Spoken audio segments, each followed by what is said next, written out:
ইডুবান্ধায় তোমাদের স্বাগতম। আজকের কবিতাটির নাম জীবন, লিখেছেন রীতা দাস। লাভ ক্ষতি নিয়েই জীবন, তবু কেন হিসাব করি?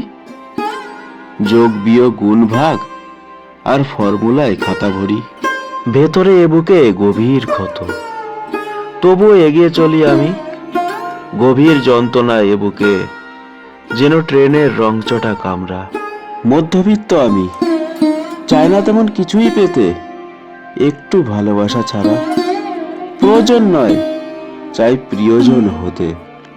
ভালো লাগে না কিছুই, ছেড়ে যেতে চাই এ মন কোনো এক মৃত্যু লোকের দেশে। গভীর ঘুমের শয়নে যাব শান্তি মায়ের কোলে। কবিতাটি ভালো লেগে থাকলে সাবস্ক্রাইব, লাইক ও শেয়ার করতে নিশ্চয়ই ভুলবেন না। আর অবশ্যই আমাদের পাশে থাকবেন। ধন্যবাদ।